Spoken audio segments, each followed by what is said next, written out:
పహల్గాంలో నరమీదం సృష్టించిన ఉగ్రవాదుల కోసం వేట కొనసాగుతోంది. పహల్గాం అటవీ ప్రాంతంలో 54 రహదారుల్లో టెర్రరిస్టుల కోసం భద్రతా బలగాలు కూంబింగ్ నిర్వహిస్తున్నాయి. సిఆర్పీఎఫ్, బీఎస్ఎఫ్, జమ్మూ కశ్మీర్ పోలీసులు ఉగ్రవాదుల కోసం గాలిస్తున్నాయి.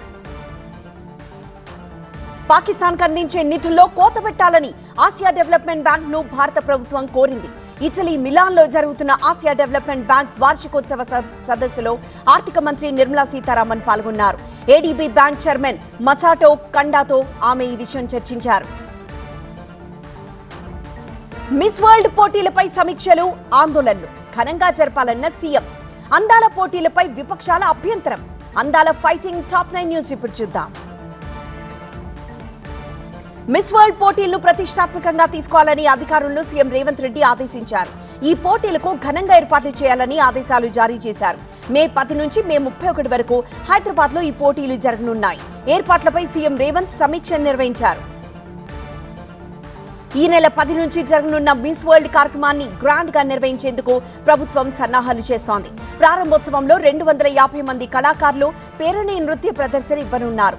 గచ్చిబౌలి ఇండోర్ స్టేడియంలో కళాకారులు రిహార్సల్స్ చేస్తున్నారు. అందాల పోటీలో పాల్గొనేందుకు miss Portugal Maria Amelia Hyderabad వచ్చారు. తెలంగాణ టూరిజం శాఖ ఏర్పాటు చేసిన భరతనాట్యం, సాంస్కృతిక కార్యక్రమాలతో కళాకారులు ఆమెకు స్వాగతం పలికారు. మిస్ ఘనా కూడా హైదరాబాద్ చేరుకున్నారు. మిస్ వరల్డ్ పోటీదారులందరూ ఈ నెల 7 నాటికి హైదరాబాద్ చేరుకోనున్నారు. మొత్తం 120 దేశాలకు చెందిన అందగత్తెలు ఈ పోటీల్లో పాల్గొనున్నారు. పోటీల్లో భాగంగా వీళ్లంతా తెలంగాణలో వివిధ ప్రాంతాలను సందర్శిస్తారు. పాక్ నుంచి ఎవ్వరూ అందాల పోటీలో పాల్గొనలేదని పర్యాటక శాఖ ప్రత్యేక ప్రధాన కార్యదర్శి జయేష్ రంజన్ తెలిపారు. ఈ కార్యక్రమం కోసం చేస్తున్న ఖర్చు చాలా తక్కువని జయేష్ రంజన్ స్పష్టం చేశారు. అందాల పోటీలపై ఉన్న శ్రద్ధ అన్నదాతలపై ఉండదా అని ప్రశ్నించారు హరీష్ రావు. అందాల పోటీలపై కాదు, రైతుల తిప్పలపై సీఎం రివ్యూ చేయాలన్నారు. తడిసిన ధాన్యం వెంటనే కొనుగోలు చేయాలని హరీష్ రావు డిమాండ్ చేశారు. అందాల పోటీలకు తాము వ్యతిరేకం కాదని, కానీ దేనికి ప్రాధాన్యం ఇవ్వాలో ప్రభుత్వం తెలుసుకోవాలని మల్కాజ్గిరి ఎంపీ ఈటెల రాజేందర్ అన్నారు. స్కాలర్షిప్లు అందక విద్యార్థులు రోడ్డెక్కుతుంటే సీఎం మాత్రం అందాల పోటీలంటూ ప్రచారం చేస్తున్నారని ఈటెల మండిపడ్డారు. తెలంగాణ ప్రభుత్వం నిర్వహిస్తున్న అందాల పోటీలు వెంటనే రద్దు చేయాలని డిమాండ్ చేస్తూ హైదరాబాద్ ఓయూ ఆర్ట్స్ కళాశాల ఆవరణలో మహిళా సంఘాలు నిరసన చేపట్టాయి. ఏ ప్రయోజనం కోసం ఈ పోటీలు నిర్వహిస్తున్నారని ప్రశ్నించారు. ఉద్యోగ సంఘాలపై సీఎం రేవంత్ ఆగ్రహం. సమ్మెకు సిద్ధమవుతున్న టీజీఎస్ఆర్టీసీ కార్మికులు. తెలంగాణ టాప్ 9 న్యూస్ ఇప్పుడు చూద్దాం. ఉద్యోగ సంఘాల నేతలపై సీఎం రేవంత్ సీరియస్ అయ్యారు. ఉద్యోగులకు గతంలో 1వ తేదీన జీతాలు వచ్చేవి కావని ఇప్పుడు ఇస్తున్నామన్నారు. రాజకీయ పార్టీల చేతుల్లో ఉద్యోగులు పావులుగా మారొద్దన్నారు రేవంత్. ఉద్యోగులు తమ డిమాండ్ల కోసం ప్రజలను ఇబ్బంది పెట్టొద్దన్నారు. ఇచ్చిన హామీలనే ఉద్యోగులు అడుగుతున్నారన్నారు ఎంపీ లక్ష్మణ్. సమ్మె చేయొద్దు, ఆందోళనకు దిగొద్దు అంటే ఎలా అని ప్రశ్నించారు. హామీలు ఇచ్చే ముందు ఆర్థిక పరిస్థితి సీఎంకు తెలీదా అని ప్రశ్నించారు. హైదరాబాద్ లో ఆర్టీసీ ఉద్యోగులు ర్యాలీ నిర్వహించారు. ఆర్టీసీ కళ్యాణ మండపం నుంచి బస్ భవన్ వరకు ర్యాలీ నిర్వహించారు. ఎల్లుండి నుంచి సమ్మెకు దిగుతామని తెలిపారు ఆర్టీసీ ఉద్యోగులు. సమ్మె చేయొద్దని ఆర్టీసీ కార్మికులకు మంత్రి పొన్నం ప్రభాకర్ విజ్ఞప్తి చేశారు. ఆర్టీసీ కార్మిక సంఘాలతో ఆయన చర్చలు జరిపారు. ఆర్టీసీ ఇప్పుడిప్పుడే కోలుకుంటోందని, సమ్మె చేస్తే ప్రజలు ఇబ్బందులు పడతారని సూచించారు. త్వరలో శాఖలపై తెలంగాణ సీఎం రేవంత్ సమీక్షలు నిర్వహించనున్నారు. 3 నెలల యాక్షన్ ప్లాన్ సిద్ధం చేయాలని ఆదేశించారు. పెండింగ్ ఫైల్స్ పై సీఎం రేవంత్ ఫోకస్ పెట్టారు. దీర్ఘకాలంగా పెండింగ్ లో ఉన్న పనులపై నివేదిక కోరారు ముఖ్యమంత్రి. హైదరాబాద్ లో బీహెచ్ఎల్ అంబర్పేట్ ఫ్లైఓవర్ ను కేంద్ర మంత్రి నితిన్ గడ్కరీ ప్రారంభించారు. హైవే 2200 కోట్ల రూపాయల ప్రాజెక్టును వర్చువల్ గా ప్రారంభించారు. ఉమ్మడి ఆదిలాబాద్ జిల్లాలోనూ పలు అభివృద్ధి పనులను ప్రారంభించారు. మౌలిక వస్తువుల కల్పన కోసం కేంద్రం పనిచేస్తోందన్నారు కేంద్ర మంత్రి కిషన్ రెడ్డి. ఇంకా 6 చోట్ల భూసేకరణ జరగాల్సిందన్నారు. ఇప్పటికైనా త్వరగా భూసేకరణ పూర్తి చేయాలన్నారు. అంబర్పేట్ ఫ్లైఓవర్ ను అడ్డుకోవాలని కుట్రలు చేశారన్నారు కిషన్ రెడ్డి. బీజేపీ ప్రభుత్వంలోనే దేశంలో మొదటిసారి కులగణన జరగబోతోందన్నారు ఎంపీ ఆర్ కృష్ణయ్య. కేంద్రం కులగణన నిర్ణయంతో బీసీల అభివృద్ధికి పునాదులు పడ్డాయన్నారు. బీహార్ ఎన్నికల కోసమే కులగణన నిర్ణయం అనే విమర్శలు తప్పన్నారు. హిందువులు కుటుంబ నియంత్రణ పాటించొద్దన్నారు ఆర్మూర్ ఎమ్మెల్యే రాకేష్ రెడ్డి. వీలైనంత ఎక్కువ మంది పిల్లలను కనాలని సూచించారు. మన ధర్మాన్ని కాపాడుకోవాలంటే మన సంఖ్య పెరగాలి అన్నారు. ఆలయాల్లో తొక్కిసలాటపై సర్కార్ అలర్ట్. ఒరాకిల్ స్పైడర్ తో ఏపీ సర్కార్ ఒప్పందం. ఆంధ్రప్రదేశ్ టాప్ 9 న్యూస్ ఇప్పుడు చూద్దాం. తిరుపతి సింహాచలం ఘటనల నేపథ్యంలో ఏపీ సర్కార్ అలర్ట్ అయింది. ఎల్లుండి దేవాదాయ శాఖపై చంద్రబాబు ఉన్నత స్థాయి సమావేశాన్ని నిర్వహిస్తారు. ఆలయాల ఈవోలు, ఉన్నతాధికారులు దీనికి హాజరవుతారు. మంత్రి నారా లోకేష్ సమక్షంలో స్నైడర్ తో ఏపీఎస్ఆర్టీసీ అవగాహన ఒప్పందం కుదుర్చుకుంది. ఎలక్ట్రానిక్స్, గ్రీన్ ఎనర్జీ, నిర్మాణ రంగాల్లో అవకాశాల కోసం స్నైడర్ ఎలక్ట్రిక్స్ తో ఒప్పందం కుదిరింది. యువతకు శిక్షణ కోసం ఒరాకిల్ తో ఏపీ సర్కార్ ఒప్పందం కుదుర్చుకుంది. 3 ఏళ్లలో 4 లక్షల మందికి శిక్షణ ఇవ్వనుంది ఒరాకిల్. లోకేష్ సమక్షంలో ఒరాకిల్, ఏపీఎస్ఎస్డీసీ మధ్య ఒప్పందం కుదిరింది. టీడీపీ కార్యకర్తల జోలికొస్తే ఖబర్దారంటూ వైసీపీ నేతలకు వార్నింగ్ ఇచ్చారు నందమూరి బాలకృష్ణ. అభివృద్ధిలో కలిసి రావాలి కానీ ఆటంకాలు సృష్టించొద్దన్నారు. కేతిరెడ్డి పెద్దారెడ్డి ఫ్యాక్షన్ రాజకీయం చేశారని, తమపై అక్రమ కేసులు పెట్టారన్నారు జేసీ ప్రభాకర్ రెడ్డి. మేధావులు వైసీపీ నేతలకు ఆధారాలు చూపిస్తానన్నారు.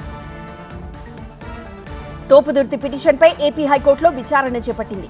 పోలీసులకు కీలక ఆదేశాలిచ్చింది హైకోర్టు. తోపుదుర్తికి నోటీసులు ఇచ్చి వివరణ తీసుకోవాలని ఆదేశించింది. కాకినాడ జిల్లా జగ్గంపేట మండలంలో 4 రోజులుగా కురిసిన వర్షానికి తడిసిన ధాన్యం రాసులను పరిశీలించారు మంత్రి నాదెండ్ల మనోహర్, ఎమ్మెల్యే జ్యోతుల నెహ్రూ. ప్రభుత్వం రైతులను ఆదుకుంటుందని హామీ ఇచ్చారు. వరి పంటకు గిట్టుబాటు ధర కల్పించడంలో కూటమి ప్రభుత్వం విఫలమైందన్నారు మాజీ ఎమ్మెల్యే కాటసాని రాంభూపాల్ రెడ్డి. రైతులకు, పార్టీలకు అతీతంగా న్యాయం చేయాలన్నారు. గుంటూరు పటాభిపురం పిఎస్ లో టీడీపీ సోషల్ మీడియా కార్యకర్తలపై మాజీ మంత్రి అంబటి రాంబాబు ఫిర్యాదు చేశారు. టీడీపీ సోషల్ మీడియా కార్యకర్తలు సీమరాజా, కిరాక్ ఆర్పీ వైసీపీ నాయకులపై అసభ్యకర పోస్టులు పెడుతున్నారని మండిపడ్డారు. తెలుగు గంగ నుంచి నీటి విడుదల, ధాన్యం కొనుగోలుపై తెలంగాణలో నిరసనలు. టాప్ 9 పల్లె వార్తలు ఇప్పుడు చూద్దాం. తమిళ ప్రజల దాహార్తిని తీర్చేందుకు నెల్లూరు జిల్లా కండలేరు నుంచి నీటిని అధికారులు విడుదల చేశారు. హెడ్ రెగ్యులేటర్ నుంచి 500 క్యూసెక్ల నీటిని విడుదల చేశారు. Venkatagiri MLA Ramakrishna switch on చేశారు. పుణే నుంచి చెన్నైకి భారీ ట్రాన్స్ఫార్మర్ తీసుకువెళ్తున్న అతిపెద్ద వాహనం వికారాబాద్ జిల్లా పరిగి చేరుకుంది. పరిగి ఊరు దాటడానికి దీనికి 2 రోజులు పట్టింది. పుణే నుంచి పరిగికి రావడానికి 3 నెలలు పట్టింది. చెన్నై చేరడానికి మరో 3 నెలలు పడుతుందట. మస్కట్లో చిక్కుకుపోయిన గుడివాడకు చెందిన మహిళ తిరిగి స్వదేశానికి చేరుకుంది. అనారోగ్యంతో బాధపడుతున్న ఆమె తన పరిస్థితిని గుడివాడ ఎమ్మెల్యే వెనిగండ్ల రాముకు తెలిపారు. గుడివాడ వచ్చిన ఆమె మంత్రి లోకేష్, ఎమ్మెల్యే రాము చొరవతో తాను స్వదేశానికి వచ్చానని కృతజ్ఞతలు తెలిపారు. సన్నవడ్లు కొనుగోలు చేయాలని డిమాండ్ చేస్తూ పెద్దపల్లిలో బీజేపీ శ్రేణులు వ్యవసాయ మార్కెట్ ముందు రాస్తారోకో చేపట్టారు. కొనుగోలు కేంద్రం ప్రారంభించి 20 రోజులైనా ఎందుకు కొనుగోలు చేపట్టడం లేదని ప్రశ్నించారు. నారాయణపేట జిల్లా ముక్తల్లో భగత్ సింగ్ విగ్రహాన్ని ఆవిష్కరించారు. ఈ కార్యక్రమంలో భగత్ సింగ్ మేనల్లుడు జగన్మోహన్ సింగ్ ప్రత్యేకంగా వచ్చారు. మాజీ ఎమ్మెల్యే గుమ్మడి నర్సయ్య, ఎమ్మెల్యే వాకటి శ్రీహరి ఈ కార్యక్రమంలో పాల్గొన్నారు. ఉమ్మడి కరీంనగర్, ఆదిలాబాద్, నిజామాబాద్, మెదక్ జిల్లాల్లో అనేక ప్రాంతాల్లో భూమి స్వల్పంగా కంపించింది. 15 సెకండ్ల పాటు భూమి కంపించినట్లు తెలుస్తోంది. నిర్మల్ జిల్లా ఖానాపూర్లో భూ ప్రకంపనలతో జనం భయపడిపోయారు. రైల్వే స్టేషన్లలో పట్టుకున్న గంజాయిని యాదాద్రి భువనగిరి మండలం తుక్కాపురంలోని రోమా కంపెనీలో తగలబెట్టారు. 74 కేసుల్లో పట్టుకున్న 10 కోట్ల రూపాయలు విలువ చేసే 2 టన్నుల గంజాయిని కూల్చేశారు. భద్రాద్రి కొత్తగూడెం జిల్లా ఇల్లందులో గుట్టి చప్పుడు కాకుండా జరుగుతున్న జూద స్థావరాలపై పోలీసులు దాడులు చేశారు. జూదమాడుతున్న 9 మందిని అదుపులోకి తీసుకున్నారు. పాకిస్తాన్తో ఉద్రిక్తతల వేళ ఈ నెల 7న దేశవ్యాప్తంగా మాక్ డ్రిల్స్ నిర్వహించాలని అన్ని రాష్ట్రాలను కేంద్ర హోంశాఖ ఆదేశించింది. సైరన్ మోగగానే ఎలా రక్షణ చేసుకోవాలన్న విషయంపై మాక్ డ్రిల్లో వివరిస్తారు. సిబిఐ డైరెక్టర్ను ఎంపిక చేసేందుకు ప్రధాని మోదీ నేతృత్వంలోని కమిటీ ఢిల్లీలో సమావేశమైంది. ఈ భేటీలో కమిటీ సభ్యులైన విపక్ష నేత రాహుల్ గాంధీ, సుప్రీంకోర్టు ప్రధాన న్యాయమూర్తి జస్టిస్ సంజీవ్ ఖన్నా కూడా పాల్గొన్నారు. ఏ రూపంలో ఉన్నా ఉగ్రవాదాన్ని ఖండించాల్సిందేనని జపాన్ స్పష్టం చేసింది. భారత్ వచ్చిన జపాన్ రక్షణ మంత్రి నకటానితో రక్షణ మంత్రి రాజ్నాథ్ సింగ్ సమావేశమయ్యారు. ఉగ్రవాదంపై అంతర్జాతీయ సహకారం అవసరమని 2 దేశాలు పిలుపునిచ్చాయి. వక్ఫ్ చట్టంపై దాఖలైన పిటిషన్లను సుప్రీంకోర్టు కాబోయే ప్రధాన న్యాయమూర్తి జస్టిస్ బిఆర్ గవాయ్ నేతృత్వంలోని బెంచ్ విచారించనుంది. ఈ పిటిషన్లు నేడు సీజే జస్టిస్ సంజీవ్ ఖన్నా ధర్మాసనం ముందుకొచ్చాయి. జస్టిస్ యశ్వంత్ వర్మ ఇంట్లో దొరికిన నోట్ల కట్టల వ్యవహారంపై విచారణ జరిపిన న్యాయమూర్తుల కమిటీ తమ నివేదికను సుప్రీంకోర్టు ప్రధాన న్యాయమూర్తికి అందజేసింది. వాయనాడ్లో ఏర్పాటు చేసిన పోస్టాఫీస్ పాస్పోర్ట్ సేవా కేంద్రాన్ని కాంగ్రెస్ ఎంపీ ప్రియాంక గాంధీ ప్రారంభించారు. ఈ ప్రాంత ప్రజలకు ఇది ఎంతో ఉపయోగకరంగా ఉంటుందని ఆమె తెలిపారు. వియత్నాం పర్యటనలో ఉన్న కేంద్ర మైనార్టీ సంక్షేమ శాఖ మంత్రి కిరణ్ రిజిజు అక్కడి కమ్యూనిస్టు కార్యదర్శి పొలిట్ బ్యూరో సభ్యుడు న్యూగెన్తో సమావేశమయ్యారు. అక్కడున్న భారత సముదాయం ఏర్పాటు చేసిన సదస్సులో రిజిజు మాట్లాడారు. కాళీ మందిరాలు, గురుద్వారాలు ఎక్కడైనా ఉంటాయి. గుడి విషయంలో ఎందుకు కోపమని బెంగాల్ సీఎం మమతా బెనర్జీ ప్రశ్నించారు. బెంగాల్ దిఘాలో ఏర్పాటు చేసిన జగన్నాథ మందిరం పేరు మార్చాలని ఒడిషా అభ్యంతరంపై ఆమె స్పందించారు. కర్ణాటక ప్రభుత్వం షెడ్యూల్ జాతులకు సంబంధించిన సంపూర్ణ సమాచార సేకరణ కోసం సమగ్ర కులగణన చేపట్టింది. నేటి నుంచి మే 17 వరకు ఈ సర్వే 3 దశల్లో సాగుతుంది. ప్రేమ వివాహం చేసుకుందని అక్కపై చెల్లి దాడి, భార్య ముక్కు కొరుక్కు తిన్న భర్త. క్రైమ్ టాప్ 9 న్యూస్ ఇప్పుడు చూద్దాం. ప్రేమ పెళ్లి చేసుకున్నారని అక్కా బావపై కత్తి దాడి చేసింది ఓ యువతి. చిత్తూరు జిల్లా బంగారుపాళ్యంలో జరిగిన ఈ ఘటనలో ఆ ఇద్దరికి గాయాలయ్యాయి. దాడి చేసిన చెల్లిని పోలీసులు అదుపులోకి తీసుకున్నారు. భార్య ముక్కు అందంగా ఉందని కొరుక్కు తిన్నాడు భర్త. పశ్చిమ బెంగాల్లోని నదియా జిల్లా శాంతిపూర్లో జరిగింది ఘటన. వరుస చోరీలకు పాల్పడుతున్న అంతరాష్ట్ర ముఠాకు చెక్ పెట్టారు ప్రకాశం జిల్లా పొదిలి పోలీసులు. దొంగలను అరెస్ట్ చేసి దాదాపు ₹1 కోటి విలువైన సొత్తును రికవర్ చేశారు. ఖమ్మం జిల్లా మధిరలో మై వీల్స్ యాప్ అనే ద్వారా అక్రమ ఇసుక దందాకు పాల్పడుతున్న ముఠా చెక్ పెట్టారు ట్రైనీ ఐపీఎస్ రిత్విక్. ఏపీ నుంచి తెలంగాణకు అక్రమంగా ఇసుకను రవాణా చేసిన నిందితులను అదుపులోకి తీసుకున్నారు. రంగారెడ్డి జిల్లా ఇబ్రహీంపట్నం విజయలక్ష్మి ఆసుపత్రిలో డాక్టర్ల నిర్లక్ష్యం కవల పిల్లలను బలి తీసుకుంది. వాట్సాప్ కాల్ చేసి నర్సులతో ట్రీట్మెంట్ చేయించారని ఆరోపించారు బాధితురాలి బంధువులు. శ్రీశైలం ఆలయంలో హుండీ చోరీ కలకలం రేపింది. హుండీపై ఉన్న వస్త్రాన్ని బ్లేడ్తో కట్ చేసి నగదు ఎత్తుకు వెళ్లారు దుండగులు. సిబ్బంది నిర్లక్ష్యంపై ఆగ్రహించిన అధికారులు సీనియర్ అసిస్టెంట్ ను విధుల నుంచి తప్పించారు. విదేశీ నిధులు భారీగా రావడంతో స్టాక్ మార్కెట్ లాభాలు చవిచూసింది. డాలర్ బలహీనంగా ఉండడం, చమురు ధరలు తగ్గుముఖం పట్టడం మార్కెట్ సెంటిమెంట్ ను మరింత బలపరిచింది. సెన్సెక్స్ 295 పాయింట్లు, ఎన్ఎస్ఈ నిఫ్టీ 111 పాయింట్లు లాభపడ్డాయి. బ్యాంకింగ్ షేర్లు నష్టాలతో ముగిశాయి. ఒడిదుడుకులకు లోనవుతున్న బంగారం ధరల్లో మళ్లీ పెరుగుదల నమోదైంది. 24 క్యారెట్ల బంగారం ధర ₹99,390 పెరిగింది. 22 క్యారెట్ల ధర ₹90,380 చేరింది. వెండి కేజీ ₹99,200 పలుకుతోంది. గత ఆర్థిక సంవత్సరం రెండో అర్ధభాగంలో ఆర్బీఐ 25 టన్నుల బంగారం కొనుగోలు చేసింది. గడిచిన 7 సంవత్సరాల్లో ఇది అత్యధికం. మార్చి 31, 2025 నాటికి తన దగ్గర 879.59 టన్నుల బంగారం ఉందని ఆర్బీఐ ప్రకటించింది.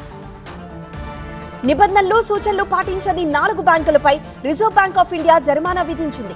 ఈ జాబితాలో ICICI bank, bank of Baroda, IDBI bank, bank of Maharashtra, axis bank ఉన్నాయి.